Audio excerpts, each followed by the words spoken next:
That's recording and we'll broadcast. Okay. Hi, Jason Rose. Hey, Case, how are you? Good.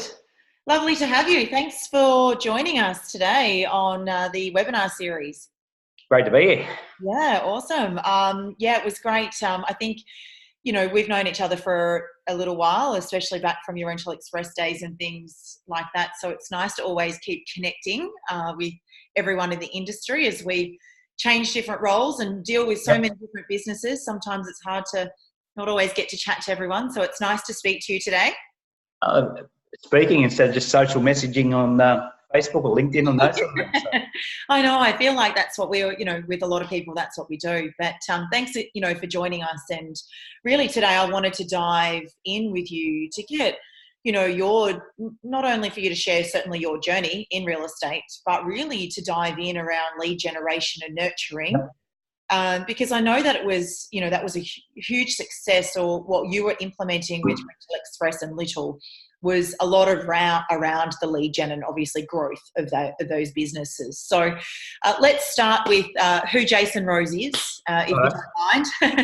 Cool. And we'll dive in after that. So for me, 2019 marks 32 years in the property industry. My first 10 years of my working life were in the bush, cattle auctioneer, stock and station agent. So really, I suppose, you know, the country upbringing, bring country values now to the city. And I look at when you're in a small town, in a regional area, everyone knows what everyone's doing. So you always got to do the right thing. But it's always about the relationship side of things. So bringing that thinking and that upbringing into the city, into the real estate space, is what I've been doing for the last now 22 years in Brisbane. So that's the industry. So auctioneering was my background, and real estate sales, and then transferred into the property management space, and a lot of that thinking into the business development side and the growth side into property management world. Yeah, excellent. And so obviously, you know, prior to Rental Express, was that sort of the first property management space you went into, was into that Rental Express business? No. So when my first job out of school was a stock and station agent in Armidale in northern New South Wales. And one of those things, when you're a small business, there was only, you know, 4 of us in that business. At the age of 16, I was everything in that business, from a receptionist to doing the general accounts, to the trust accounts, property manager, training auctioneer, wearing all the different hats. So back then, for 6 years, I managed a portfolio of 32 properties in regional New South Wales. So when I started 32, when I exited, it was 32. So I thought I did work pretty well to maintain the numbers, but didn't grow it. Yeah. And I actually thought at the end of that, I thought, I hope I never get to see property management again, which is quite ironic for where we transitioned into Rental Express days. So they were when we did manual receipting, manual journal books, ledger books, bank recs at the end of the month that were manual.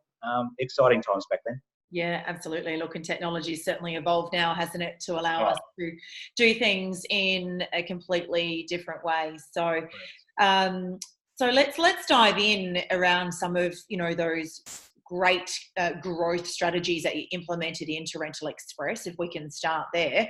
I'd really probably like, you know, your top 5 that you think, you know, that worked really well, and why you believe they worked the way that they did. Yeah, right. So number 1 was from day one is databasing. You know, you're using a database, and I look at it today, it doesn't matter what it is you're using as a database, as long as you're collecting potential client information somewhere. So that was a big one. Day one is starting to build out a substantial database, not just around client, but also around property. You know, what they owned and where they owned it, and then starting to apply processes around, you know, client communication, but also what was happening with the property to have relevant conversations with what's potentially happening in the property in the marketplace. So that's number 1. You know, actually look at your trainings around the countryside. When you go into a business and you start to analyse their growth, you know, show me your CRM. And most cases there is not one. So that's number 1. You've got to have a collection point around potential landlord data, both the contact of the person, but also the properties that they own. Yeah, I mean, I'm sure you're seeing as well as the fact that the databases that they're working in, or the CRMs, is really focused around sales, but they're not then duplicating that same philosophy into their property management businesses. Yeah, correct. And that was, I suppose when the business that we're in before we created the brand Rental Express, when I was the first BDM in 2005, the first thing we did is we went to our sales CRM and identified in that sales CRM the likelihood of someone being a property investor. Back then we were asking for property address and their postal address, or where they lived. So anything where it didn't match, we actually extracted that out, and actually that was the start of our business development database as such. So good start. But your sales CRM is the data's in there for most sales businesses. So extracting that out and creating your business development database is the number one. Great, excellent. So first tip, database. What's the second tip? I'll just say one thing with that, and this is probably one of the great things I love about the business development world. When we look at sales, Casey, if you and I were both in sales and we're presenting to a potential client, there's a fair chance, because we're both quality agents at the end of the day. If you win that listing, there's a fair chance that you're going to sell that property during that listing period agreement, which means that you get paid at the end of the day. And in sales, I don't. And if even I look at a strategy around, potentially I can get their next sale out of them, that could be 7-10 years down the track. But you being a quality agent, the likelihood of me getting back in the door is going to be 3/8 of bugger all side of things. But when you look at the business development space, if we both BDMs out there presenting and you win the business at the end of the day, that client still owns the property next month, 3 months, 6 months, 5 years down the track. So my job then is to actually stay on the shopping list. So when you potentially might stuff it up, that I'm there to be to pick up the ball and bring that client over to me. So it's really, really important around CRM and nurture strategy from that. Yeah, absolutely. And so with that strategy, with the database, if we can talk about the nurturing of that tip, is, what's your feedback on that communication in regards to how frequently we should be connecting with our database? I've been pretty vocal about this one before. A lot of our CRMs, we have, our action plans, our trails and things like that. The problem with it is that the consumer doesn't work to action plans. So I'm a big believer every single conversation you're having with a potential client, the end of that conversation should be working out what our next steps are going to be. So that could be a case of, Casey, you told me you're going away next week for 2 weeks. Is it all right if I ring you back in 3 weeks' time? Yep, that's fine. That's my next step. So it's always going to be, this is the next step, and agreeing upon with the client what the next step's going to be. So when you're back from holidays in 3 weeks' time, it's picking up the phone. Hey, Casey, how was that holidays? You have a great time. As promised, I said I'd give you a call back in 3 weeks. I'm a big one. When you say that part of the dollar, as promised, and people love it when you keep your promises. Mm-hmm. So that's I'm a big one. You look at you're putting the foot down or taking the foot off in that follow-up based on what our steps are going to be. Yeah, agreement with your client from that. It goes back to the simple element in regards to building the relationship is asking the question. Yep. When is it going to be a good time to give you a call back then, and rather than assuming that that's going to be okay, it's just diving in and asking the question. Big one is we're a professional at the end of the day, and part of our job is to make recommendations. So is it all right if I ring you back in 3 weeks' time on Tuesday? Is that okay? And actually telling them what you're going to do, and most of the time, yeah, that's fine. Whether they pick up the phone or not, it's a different story, but applying that type of thinking. And it could be a case of ring back tomorrow or ring me back this afternoon, but you working out with the potential client when that next communication is going to happen. Great, excellent. So anything else that you would like to add in, tip number 1 there around databasing and CRM? You've got part of this is we'll get to it in a moment around pipeline management side of things and identifying where the potential client is in their journey. And it's a big one, I suppose, when you look at, here we got analog phone at home ring. That's that one. So part of it's actually working out what your plan is. A campaign as such. We talk a lot about marketing. So it could be a case of when we look at potentially a clients with another agent down the road, that we might identify that property's been advertised for rent. So that's a trigger around the property and what we should be talking to the client about what's happening with their property. Similar if they've just rented it with the competitor down the road. Mr. Landlord, did you take a 6-month lease or a 12-month lease? I took a 6 month. So you would actually schedule your call in probably 3.5 months' time to really gear into place with that lease renewal process well before their lease is actually going to be renewed. So that's just some tips around that. That's more around what's happening with the property and having follow-up based on what's happening with the property and the tenancy with that particular property.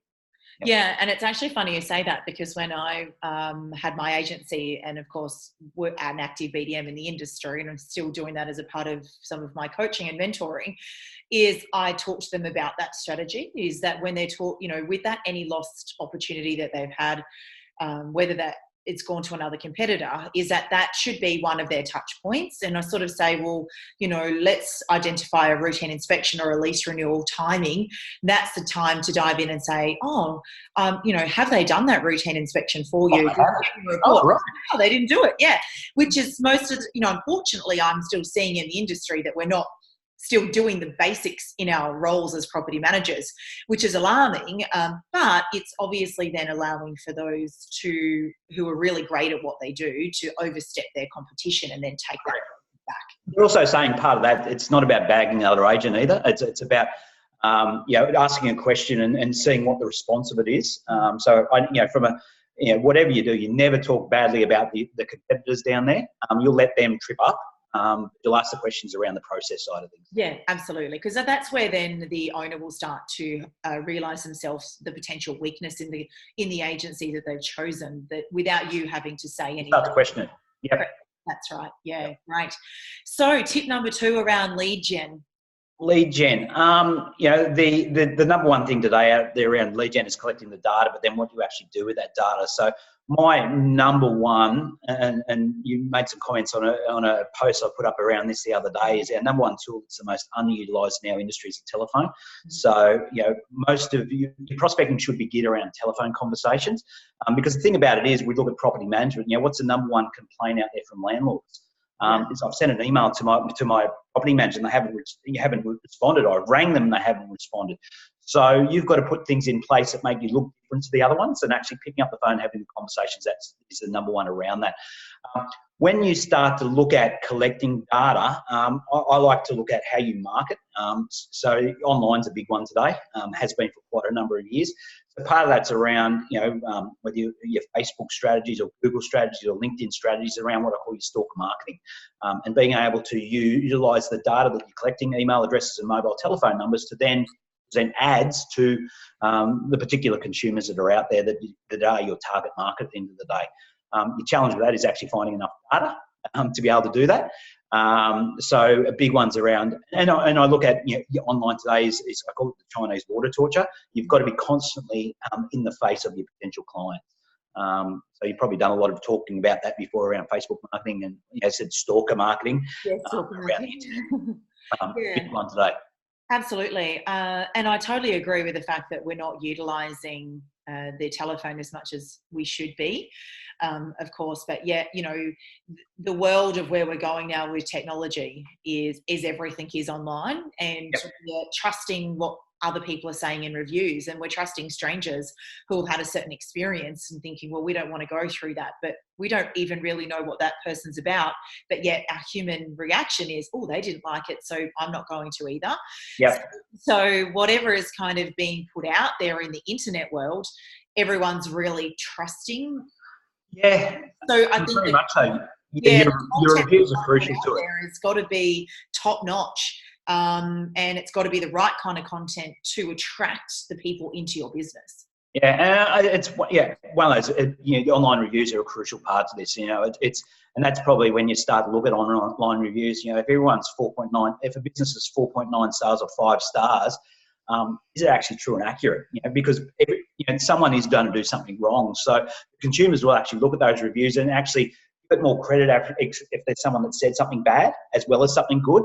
But it's probably one of those things, and I've also said this around conference. There's a thing around good news calls was a big thing that was probably 10 years ago in conversations, and you've probably been part of some of that in training before. And one of the things I always find is property managers really struggle to make good news calls. What's actually good news? Mm-hmm. So I'm a big believer in that we should be communicating everything from a property management point of view that we're doing well, so that our clients actually know we're doing the stuff that we should be doing. And I'm a good one around, give to get. So you've got to give someone a reason to say you've done something good. So ringing up your landlord and saying, hey, Mr. Landlord, the tenants actually paid their rent on time this week. They'll actually say, Casey, that's great, great news. And when they tell you that they've done something great, it's an opportunity to ask them for something, ask them for the referral, ask them for, do you own any other properties that we don't manage that we could? But you need to give them something, a reason to tell you that you've done something good. So you look at, there's so many things in the property management process that we do that we don't actually communicate to our vendors that we've done it. So just think every single part of the process. Is there an opportunity to ring our landlord and tell them this is a great job we've done? Or ring our tenant and tell them, hey, that maintenance you put in yesterday, the tradesperson's already booked in, they're coming around to see you tomorrow. That type of thinking, giving the opportunity for the consumer to actually tell us, hey, you've done a great job, and that's the opportunity to ask for business.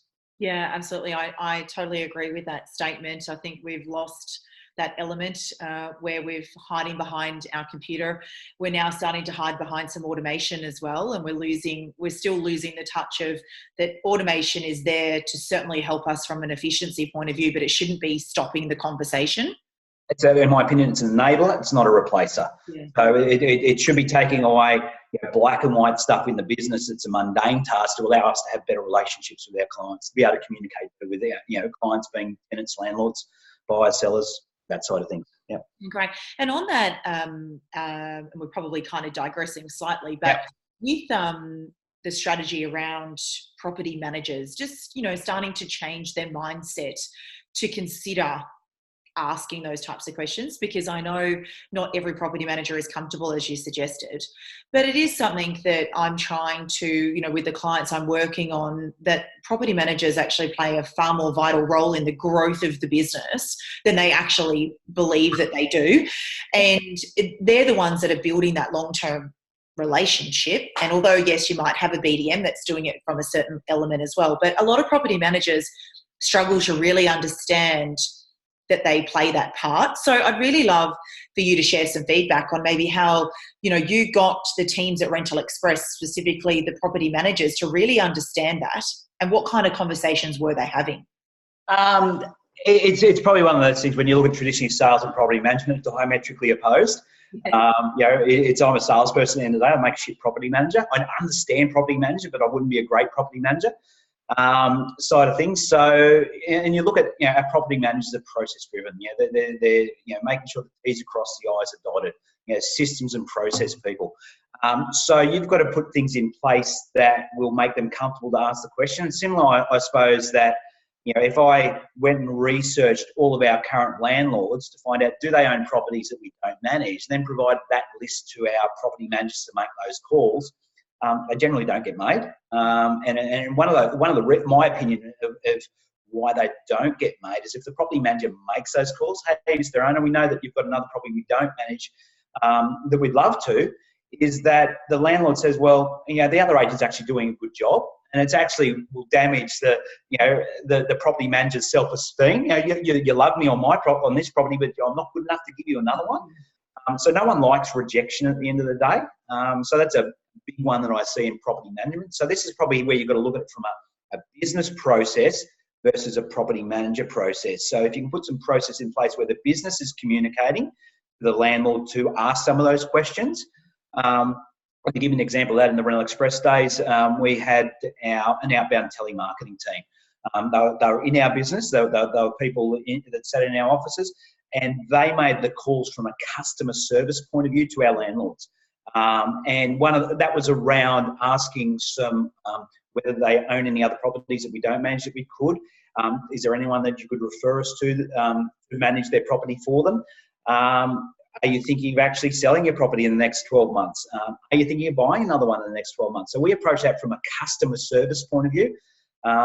And we used uni students to do that. So we provide the scripts and dialogues, and they sat in our office in the air conditioner of the office and made outbound calls, $20 an hour, and more comfortable for them than sitting at the pub pouring beers for someone or down the cafe. But what we could do is go and do that for 4 hours in a day and get 100 plus calls made and identify the opportunities to pass back into the BDMs or sales or property managers and things like that. The other one we did with the property managers, we actually incentivised it and made it a KPI. We wanted our property managers to have net growth in their portfolio, but at least maintain their numbers. So when you look at the natural attrition that would come out of your rent roll, our expectation, the PM should be able to maintain their numbers. So incentivising that, rewarding that around it, but also making it a KPI. We certainly had some property managers just did not like asking the landlords that. So all we wanted those where the property managers weren't signing up the landlord directly is to refer it to the BDM side of things and incentivise it. Could either the property manager could sign it up or the BDMs could sign it up, which was a really interesting process when we looked at the first 12 months of that the volume of new business that our property managers brought in, where they signed it up individually, was the equivalent of 2 BDMs. Yeah, there you go. Yeah, Right. it's something that I've been talking about in training for a long time, is just to get the PMs to start to think about this and changing their mindset of the fact that they don't just manage property, and that there's so many other elements to what they do, and building the wealth for that investor, and so many other elements that they can do, and retaining that growth, and then obviously increasing the revenue in their portfolios, all those different things. And it was just a question of, well, if you could bring on 1 extra management per month by doing potentially 2 or 3 different activities that's added into your daily tasks, do you think that would be achievable for you to grow 12 a year? Yes. Okay. So then what if we double that? Do you think you could do 2? And so I started working through and said, well, then where do you feel your handbrake is for yourself, in your own skill set and training level? And, some were sort of saying, oh, look, I actually think if I was doing that, I could probably get it to 30 or 40 myself. It's like, okay, let's go. Let's do it. So sometimes it's allowing them to really understand some of those tasks that they can be doing. There's a little bit of a fear factor, but helping them through to overcome that fear with that right process, and seeing the end result. I think. And saying that too, you look at, as I said, the Rental Express days, that our property managers would, they were getting new business off their clients. So it was actually it's not like we're sending them out to someone that they've never spoken to before, a cold opportunity. That was what the BDMs were for. So this was all around the relationship, and our top PMs, they just got it. And it was actually really, really easy for them. Other things, they need coaching along the way, around, the paperwork, the scripts and the dialogues and everything like that. No different to any other process in the business, but, putting some frameworks around it. Yeah, absolutely. Great. Great tip. Tip number 3. Referral marketing, righto. So a big one is around where can you get business being referred to you outside the 4 walls of your business. So traditionally, our sales businesses have been a big referral channel, and we would see traditionally a large sales business have a large property management business associated with it. But also I look at who is, this is not going to sound the right way, but who else is touching our potential client in the process of property investment that can become a referral partner for us. So you start to think builders, developers, financial planners, marketing companies, other real estate agencies, side of things, our BNI networks, who can actually refer us, not just one potential landlord at a time, but who could potentially provide a fire hose for us of leads coming in. So, and building relationships so that the interest of that referral partner is aligned with our interests as well. Give you some context around that. There was one referral partner that I did a deal with in 2008. So between 2008 and 2015, when we exited the business, they referred us over 1,000 doors of one referral partner side of things. And it's just, that's back to relationship at the end of the day and aligning our interests with the client. So you just start to think who is going to be potentially engaging with our potential client and going upstream. So who are they working with before they get to us? So those mortgage brokers, the financial planners, the accountants, the conveyancers, the builders, developers, marketing companies and the like. So I worked on a simple basis that if I could find 20 referral partners that refer me 20 properties each a year, 400 managements. And when you start to break it down and chunk it down like that, yes, you'll get your unicorns there, but just applying that simple metric, and there's your referral partners side of things. And some of them you incentivize, some of them you don't need to because they just want their clients looked after. But that was number 1. Yeah, that was a big chunk of what we were doing. Great. And so on that, yes, I do agree that some will want an incentive and some are just please look after my customer. That's what I'm looking for. So on that, what were you sort of seeing from those that were looking for incentives, just for any of those, you know, in our audience listening today who might be really wanting to open the door up to this, but they're going to have that challenge of, oh, but we want an incentive. What would you say would be fair and reasonable?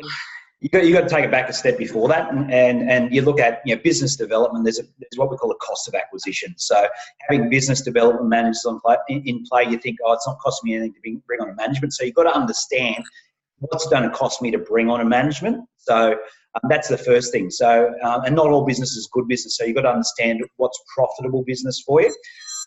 So I looked at it and said, you know, I was happy to do something as an incentive as long as I was going to be profitable at the end of the day. And it was within the parameter of our cost per acquisition per management that we need to bring in. So I'm a firm believer in keeping it simple, that's easy to report back to the referral partner, but also that we don't have to spend hours and hours and hours in trying to work it out. So my one was always, you know, standard was a week's rent plus GST was a referral fee, but also understanding that sometimes it was outside of that, but wasn't still going to be profitable from a cost of acquisition side of things to do it. So there was some out there that wanted ridiculous stuff. It just wasn't worth doing. Yeah, I remember I had one referrer who wanted $1,000 for every person. And I was sort of going, okay, well, if, you know, an average rent of, you know, $450 a week, and there's only $1,800 in management fees, I'm going to gain over that whole entire 12 months. And then, you know, what was the cost of that? I was like, well, I'm not even making any money.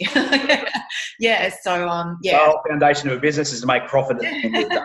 So, yeah. So, yeah, no, that's a point. Many real estate agents choose not to make a profit. So, that's right. Yeah. I'll just say something about that development side of things. And this is probably one of the things we've seen over the last 5 years. A number of, you know, builders and developers have thought, oh, we might get into this property management space. And they go down that path, and it's been nothing but a nightmare for them. So one of the things is potentially looking at those is how you partner with one of them to actually potentially get a creative deal going. Might not be a referral fee, it might be a share an asset and things like that. And that will take the job off them of trying to do it, and work with them on that side of things in a JV type arrangement. Yeah, it's actually point that you raise that, because when I had the agency, I did that in regards to more of an on-site management type scenario. So there was a block of 30 units that they'd all had just been bought by a developer, but instead of knocking it down, they just decided to fix up, renovate, and then on sell. So we ended up getting the sales contract to project market that, which was great. But then out of that, they wanted not just obviously from a property management perspective, but they were wanting someone who could also look after the management rights. Now, didn't need someone specifically on site all of the time, but I ended up, my office was literally 4 doors down. And I said, well, we're right there, so we don't need to be on site. But if you give us the management rights, then we can look after it from that perspective as well. We'll then obviously manage things to control back to the body corporate. And we ended up getting technically a salary from the body corporate for doing that. So that was an additional income, which got us 30 new managements that we didn't have to pay for. And we were getting supplemented just to add on an extra few little duties every month to organise the pool cleaner to go around. I mean, it wasn't that difficult. And that's about creative deal making at the end of the day, and working out the numbers, whether you can do it or can't, from a profit and from a resource side of things as well. Yeah. So, yeah, great. Tip number 4. Righto. So a big one around it is that a lot of people say, oh, you know, I've got no data side. So for most agencies out there that are doing sales as well, my recommendation is that the BDM actually calls every single real estate sales inquiry into the business. Because generally what we find from salespeople, they will usually only refer once they identify the buyer, the property as an investor, versus actually doing good quality buyer work to qualify what the buyer is and what they're looking for. So we tend to find when when agents are doing sales follow-up, as if they do it, side of things, they're just, do you want to buy this? Do you want to buy this? Without actually going through the full traditional sales qualifying process. So my recommendation is, from a BDM, is actually every single sales inquiry that comes into the business, you're actually ringing them. And my qualification, I suppose, of how I'd be having that conversation. You know, you inquired or you looked through 12 Smith Street. We're looking for that for a property to live in or as a rental property. And just really clear on that rental property, not an investment property, but a rental property, because a lot of people that are buying their principal place of residence see that as an investment. So using the word rental will actually qualify, pre-qualify. I know we're looking for a property to live in. Is this your first purchase or second purchase? It's a first, so it's in a first-time home buyer, but it's your second. Oh, what are you going to be doing with your other property? You're going to be renting that or selling it? So just taking those couple of extra steps in the qualification, going back upstream. So there's plenty of people over the last few years that have kept their principal place of residence as an investment, and the rent investor type side of things, and gone and that as a rental property and gone and bought a property to live in. So by asking that couple of extra questions, you can go and find some other opportunities there. But also because you're asking around, is it, live in a rental? Rental's a perfect opportunity. They might have only entered the market today as far as looking to buy an investment property, and they won't buy a property tomorrow because they'll usually, they've got no urgency in buying something, so they'll find something that fits their investment criteria. So it could be 3 or 6 months before they actually purchase something. So you want to be their property management company for them as soon as they start to look, and be potentially, offering, if you go and buy through the competitor down the road, we can provide a rental appraisal. Here's a special condition you can put in your contract that will allow us to come and do that rental appraisal for you, and plant the seed there to be the agent for them when they actually do the transaction. My recommendation is every single buying inquiry that's coming through the business is you're speaking to them. Part of that requires some parameters in place from a business point of view of when that happens. And that's, really from a leader, the business owner, taking some leadership in the business and putting those parameters in place. So usually I'd say, this is how I operate in our business, that our telemarketing team who's doing those outbound calls, not the BDMs, would actually give a 48-hour window, the sales agent to make the call, and then we'd step in and sweep in behind them. I've never had a buyer say, stop ringing me, you're ringing me too much. I've never had that happen in 30 years of real estate. No buyer has ever said that. So they're quite happy to hear from multiple people in the one business, and it's not going to affect the relationship there. Yeah, absolutely. And you already know that if they're out there looking at real estate, that they're in the market to buy, rent, sell. There's something going on generally when you're looking. I know that you have those that constantly have a passion for it, so they're looking all of the time. But 9 times out of 10, they're in the market for a particular reason. So then that's helping you build your pipeline, right? You're knowing that in 6 months' time or 3 months' time, this is potentially where their thought process is going to be. You're going to be top of mind because you've then added them through any other trails, your email campaign trails, your telemarketing, phone calls, all of those things. When they come to buy that property, you're going to be the first person they think about. Correct. Be on the shopping list. Yep. Yeah. And I'll just give you an example. There was in my previous role in the corporate world there, dealing with a client in Sydney, and they've a great business, great sales business, and great property management business. And they wanted to grow their property management business like a lot of people do. And I said, tell me about your sales business. And this particular business owner, selling principal, was saying, I said, how many transactions did you do last year? And sold 80 properties, which is sensational. I said, tell me about the buyers that are looking at these particular properties, and how many inquiries do you get per property? This was 2 years ago in Sydney, so it's a little bit different today than what it was there. And he said, on average, I am getting 100 inquiries per campaign that we're running. I said, wow, that's sensational. That's through REA inquiry, domain inquiry, people coming through the property. And I said, so what's the breakup of the inquiry? And he said, well, 80% of people inquiring are investors. And I said, oh, righto. Okay, you start to do your sums on that. Based on the number of transactions we were doing, all he had to do was, my recommendation, that particular side, was put a sales associate to qualify all the buyer inquiry, and there's all your leads for business development. He said, is that easy? I said, yep. Yeah, sometimes I think that we can tend to overcomplicate it rather than looking at some of those simple activities that are right there under our nose that we actually know work really well. And I do say this to business owners, if you've got a great sales person in your business, what is it that they're doing each and every day consistently in order to be making those deals that they're making? oh, well, they do these 5 things without fail. Okay, then that's what the BDM needs to be doing. We just transfer the language to be relating to property management. Yep. Yeah. Correct. Just Yep. keep it simple. Yeah. Yeah, very simple. Yeah. Salespeople and BDM are simple people. So. That's it. Tip number 5. Is lack of accountability. So what we tend to find is that, and this is probably back to the leadership thing, is a lot of business owners, business leaders, will go along to a conference and say, hey, I just come to this conference, we've got to grow our rent roll. And go and employ a BDM and don't have any process in place whatsoever. So what we tend to find is, and you would have seen plenty of this, Casey, around business leader, business owner employs a BDM. And it's probably like sales was 10 to 15 years ago. There's a desk, there's telephone, go and grow my rent roll. And 3 months down the track, the BDM's bought on 5 or 6 properties and the business owner said, well, this is not frigging working, get rid of you. When it's actually the business owner not understanding the process or the requirements of what needs to be done from a BDM point of view. So I'm a big firm believer is about who owns the process of business development. I'm a firm believer it should be the business that owns the lead generation process, the business development process, and our BDMs run the process. But the business owner's got to understand the job of the BDM. And we tend to find there's not, one-on-ones. It's a big one. Side of things, I'm a firm believer in a weekly one-on-one. If you're business leader, if you're a BDM and your business leader's not giving you weekly one-on-ones, my recommendation is finding a peer buddy, another BDM somewhere else, be your accountability buddy.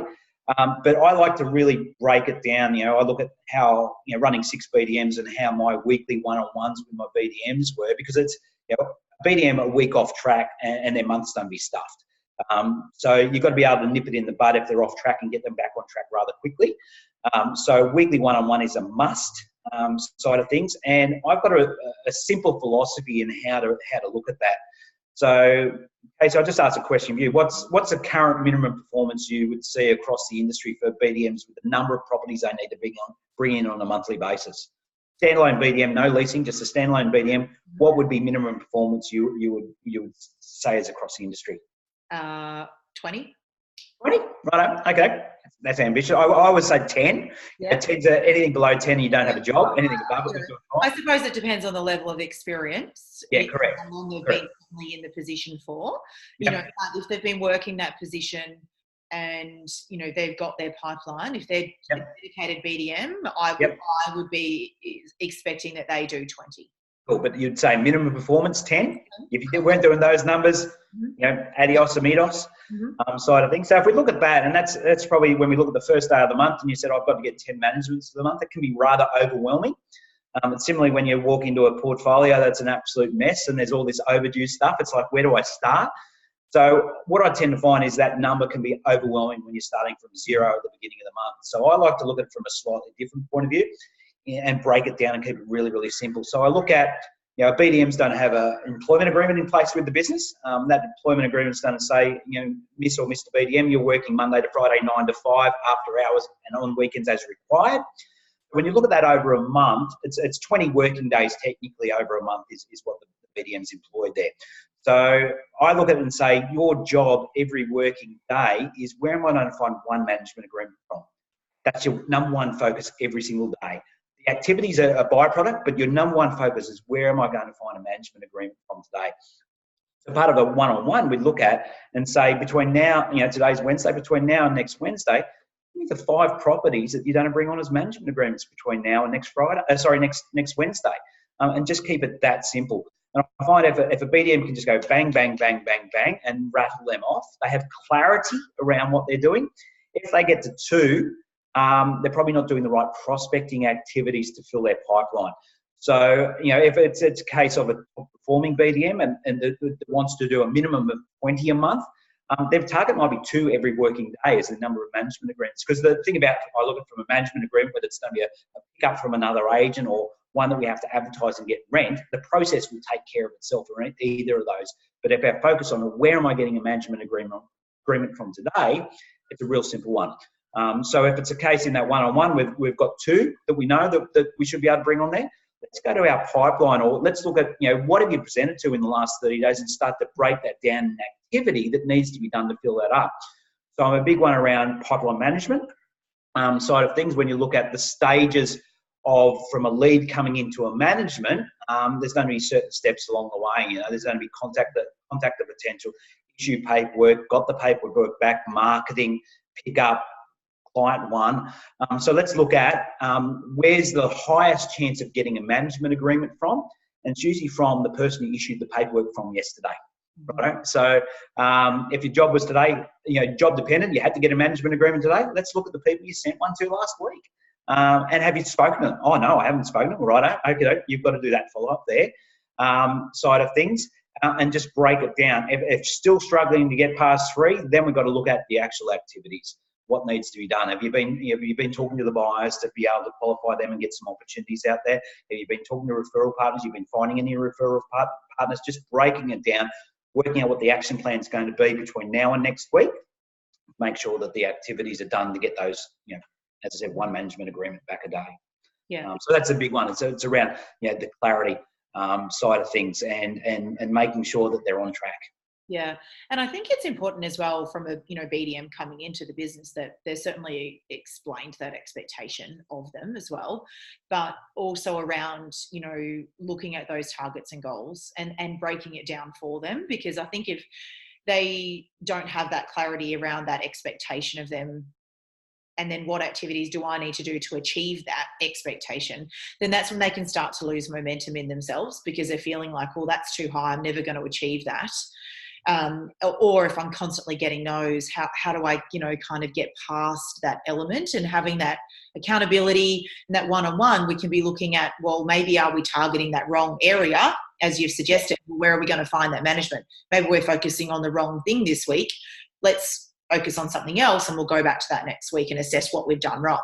Correct. And that's probably one of the things that we tend to find, whether it's a salesperson or a business development or even a property manager for that instance, is when they're overwhelmed and off track, they won't be able to work out how to get themselves out of it. So that's your job as a leader, is to provide the clarity around these are the steps that we need to do to get you back on track. And if that's not going to work, we've got to have some conversations around, I call it, you've got to have the attitude towards the doing. If you're not going to do the work and expect results, it's not going to happen. So you've got to have the attitude towards the doing. And I look at it and say, right, if someone's doing all the right stuff but the results aren't coming, we just got to be doing more of it. Side of things, or change something with a dialogue, with a presentation, whatever it needs to be, something we're going to tweak a little bit. If they're doing the right work, you're not going to sack someone for doing the right work. You're just going to work with them to get the results out of it at the end of the day. But if they're not doing the work, different story. Yeah, absolutely. Yeah, and I like you say around the pipeline management, because it's some strategies I've implemented into some offices that currently coaching around BDM, and we kind of just did it like a little funnel triangle on a whiteboard and kind of went 7 days, 14, 30, 60, 90, and we based that around our pipe, and we put some targets around it. And then looked at, now where are we going to find that 5 that you need in those 7 days? Okay, we've got these 5 areas. And that's how we did it. And then looked at how can we convert those 90s to make them 60s? What is it that we need to do to get them into our 60-day pipeline, and so on, and keep moving them up. So we kind of went from looking at it differently to a whiteboard that just had a triangle on it with kind of numbers down the side. And then we were tracking how we were going in each of those pipelines. Yeah, this technology will do that today, but I'm very big on analog and visual as well. So when I look at a BDM and pipeline, I like to have a whiteboard with the BDM, and I rule that into 3 columns on that whiteboard. And this is how I manage pipeline on a visualization. So the first one's around what the presentations we're doing at the moment. These are our hot ones of potential coming on. Next one is what we've got listed at the moment, whether that's a pickup or marketing or about to market. In other words, what we've got to sign a management agreement on. And the third column is what we've won for the month. So when you look at that from a visual, you know where the problem's going to be. If we run all this business and there's nothing coming from a presentation, we don't have a shit month next month. Yeah. Because we've got all these presentations and they're not converting into listings. Let's look at the dialogue and let's look at the follow-up from it. Or it could be a case of we've got all these listings and they're not moving. Are we having the right pricing conversations and marketing conversations with our client to get them to meet the market? So it's really a quick snapshot, a visualization, but also saying that when you have a whiteboard like that that's in front of the BDM, everyone in the team can see it. And I like pure accountability. Oh, Casey, you know, what's going on? You're not doing much this month. What's, you know, and you know, using the people around to be that accountability buddy side of things, but also from a visual, you can walk past, you know exactly where it's happening. At a given point in time. Absolutely. Yeah, no, that's great. Well, look, we've definitely shared some great tips today. I really appreciate you joining me on the webinar today and really sharing, you know, those 5 key areas that, you know, certainly assisted Rental Express, but of course other businesses that you've consulted with over your time in the industry. And, you know, there's some certainly great tips there for everyone who's either got a BDM or certainly looking at engaging in a BDM to assist in the growth of their business. But one last question, if I can, for you, Jason, before we finish for the day. Hiring a BDM and organically growing versus acquiring a rent roll as in purchasing one. What's your opinion on that? Both. You got to be looking at both at the end of the day. So yeah, you've got to understand property management before you go and do an acquisition. There's plenty of people out there that I work with, and you would have as well, that they're at 300 properties, and the competitors come on the market, and that's 600 properties they've got there, and it's a shit business now, and they want to go and acquire it. It's going to be an absolute nightmare. So I'm a firm believer that you've got to understand the organic, and your organic should be growing net that's going to actually fund your acquisition side of things. But it's part of that's also understanding from a BDM point of view is the cost of acquisition versus the cost of acquiring, but also understanding how long do you keep a client for to actually understand if I go and make an acquisition that it's a multiplier of. Am I going to keep that client long enough that I'll actually make profit out of them side of things at the end of the day? So I love the one client at a time approach because it's one relationship at a time, but you've also got to look at strategically around the acquisition. Get yourself at a position where there's enough, your business is big enough that you're getting the profit out of it that you need to, but also your business is big enough that you've got designated roles in the business, whether that's business development, leasing, property management, accounts side of things. So I'm a firm believer, but that acquisition can only come after you understand the business of property management. Don't thinking going and acquiring is going to fix all your business problems. It's just going to be an absolute nightmare. Yeah, absolutely. Good point raised there. I certainly have assisted many businesses after they've acquired fixing those rent rolls up and that ends up costing them more money. So it's a really good point to make there. Make sure you've got your foundations and grassroots working really well and you understand that and then know as well what you're buying into or what you're acquiring. Yeah, very good. Well, thank you very much again for sharing your tips and your knowledge with us today. It's a very valuable insight to how we can best grow by utilising a BDM and nurturing our leads. So thank you again. Thanks, Casey. And to everyone live on Facebook, if we can just thank Jason for his time today. And Jace, if anyone out there in the television world, if anyone would like to connect with you, Jace, are you happy for them to certainly email you if they've got any questions? Yep, definitely. My email address, jason@campaignagent.com.au. I'll do a Google search, Jason Rose Real Estate, and I'll come up there, Facebook, LinkedIn, or any of the other social media platforms out there. Yeah, great. Thanks again very much for your time, Jason. Everyone enjoy the rest of your afternoon. Thanks, Casey. Thank you.